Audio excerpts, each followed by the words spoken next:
안녕하세요. 네오네가 치료자의 마학입니다.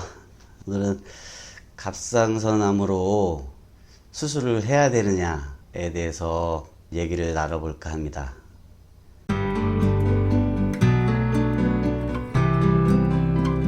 제가 아는 사람들 중에서도 3명이 갑상선암을 판정받고 2명은 수술을 했고 1명은 수술을 하고 지금 쉬고 있는 상태예요.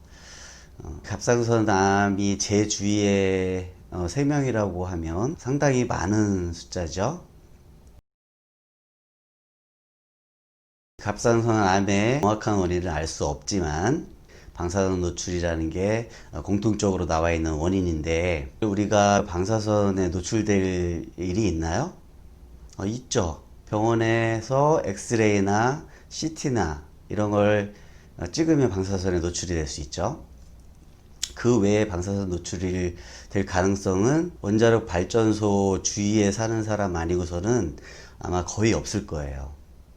그렇다고 하면 갑상선암은 병원에 자주 가는 사람이 걸릴 가능성이 많다라고 얘기할 수 있겠네요. 그런데 갑상선암이 걸렸다고 해서 방사선으로 검사를 하고 방사선 치료를 또 받고 그러죠. 정확한 원인이 밝혀지지 않았기 때문에 방사선 검사를 자주 했다고 해서 걸렸다고 할 수도 없지만, 의료진들이 공통적으로 얘기하는 원인이 방사선의 노출이라고 하면 그쪽이 더 가깝다고 생각할 수도 있겠죠. 그리고 그래프에서 보시다시피 갑상선암의 발생률이 다른 나라에 비해서 한국이 훨씬 더 발생률이 높고, 또 해가 가면 갈수록 점점 늘어나는 추세예요. 그런데 어느 나라건 갑상선암으로 인한 사망률은 거의 비슷해요. 0.3%, 4%, 5%.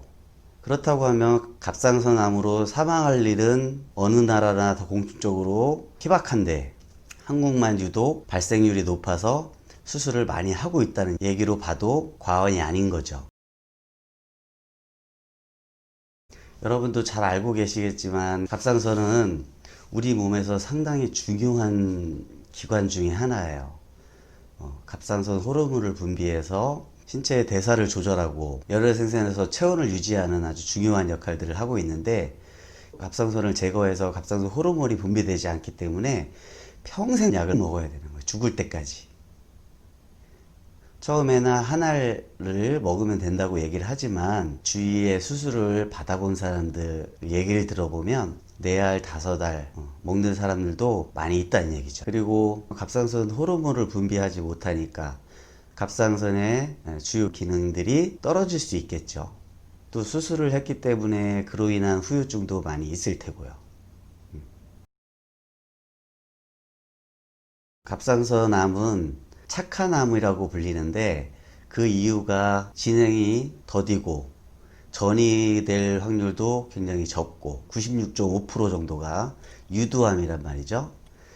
유두암은 전이도 잘 안 되고 그 진행도 상당히 더딘 그런 암이에요. 수술을 안 하고도 죽을 가능성이 없다는 얘기죠. 전혀 없다라고는 얘기 못하지만 한 97%가 죽지 않는다는 얘기죠. 물론 역형성암일 경우에는 전이 될 확률이 한 0.3% 된다고 해요. 0.3%라 그러면 거의 희박한 확률인데, 그게 무서워서 무조건 수술을 한다는 거는 말이 안 되는 얘기죠. 그리고 0.5cm 이하의 암은 수술을 안 해도 된다고 외국에서는 암으로 취급하지 말자고까지 얘기를 하고 있어요. 그리고 암의 크기가 1cm 이하인 경우에 생존율은 99.3%에 달하고, 1cm에서 2cm도 99.1%, 2cm에서 3cm일 경우에 97.9%, 3cm에서 4cm인 경우에 97%의 생존율을 나타내고 있는 게 갑상선암이에요. 이 정도면 갑상선암으로 죽는다라고 보기 힘든 데이터인 거죠. 그런데 대부분 갑상선암이 진단받으면 그 크기에 상관없이 수술을 하게 돼요. 의사가 수술을 하자고 해서 수술을 했다는 거는 말이 안 되는 거예요. 결정은 본인이 하는 겁니다. 의사가 결정을 내리는 게 아니에요. 의사가 수술을 하자고 해도 내가 수술하기 싫다고 하면 수술을 안 할 수 있는 거예요. 암이 걸렸다고 진단을 받으면 두렵고 하겠지만, 내가 어떤 암에 걸렸고 그 암은 어떤 거고 수술을 안 할 수 있는 방법은 없는지, 그런 방법을 찾아보시는 게 먼저지, 암이 생겼다고 해서 무조건 제거해 버리는 건 너무 섣부른 판단이 아닌지 한번 생각을 해볼 필요가 있을 것 같아요. 내 몸에 있는 하나의 기관이고 그것이 하는 역할이 있는데, 그것을 제거했을 때 우리 몸에 어떤 나쁜 영향이 있는지를 먼저 알아보시고, 그러고 나서도 수술을 하는 편이 안 하는 편보다 훨씬 낫겠다 라는 판단이 들었을 때 하셔도 늦지 않는다는 거죠. 특히 갑상선암은 크기가 3cm에서 4cm가 되는 경우에도 생존율이 97%라 되니까 더 지켜보고 해도 상관이 없다는 얘기죠. 저는 수술하신 분들이 갑상선 암에 대해서 전혀 모르고 수술하셨다고 생각은 안 해요.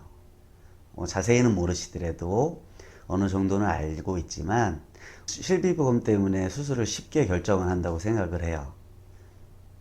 암 진단을 받으면 진단 비용이 나오고 수술 비용이든 입원 비용이든 나오니까, 그래서 수술을 결정하는데 망설임이 좀 덜하지 않나 라고 생각을 하는데, 물론 제 생각이었으면 좋겠어요. 근데 대부분이 그게 큰 것 같아요. 제가 전에 건강하고 싶으면 실비보험을 해지하라 라고 영상을 올려드렸었는데, 사실 이런 부분들이 다 포함되어 있는 내용이에요. 실비보험으로 과잉 진료를 하게 되고, 또 보험료를 타기 위해서 수술도 쉽게 결정한다. 물론 뭐 다 그렇지는 않겠지만 그럴 가능성이 훨씬 더 높아진다 정도로 말씀을 드릴게요. 수술하신 분들이 수유증으로 고생하시는 거를 많이 봐서 다시 한번 걱정스러운 마음에 말씀을 드리는데, 갑상선암은 전이 될 확률도 그리고 진행도 상당히 느린 암이다. 갑상선암을 진단받고 수술을 고민이시라면 적어도 수술을 했을 때 어떤 문제점이 생기고 그 후유증을 감내할 자신이 있다, 수술을 안 하는 것보다는 그게 훨씬 더 이득이다 라고 판단하셨을 때만 수술을 결정하시길 바라는 마음입니다. 현명하게 판단하실 거라 믿으며 물러가겠습니다. 마왕이었습니다. 감사합니다.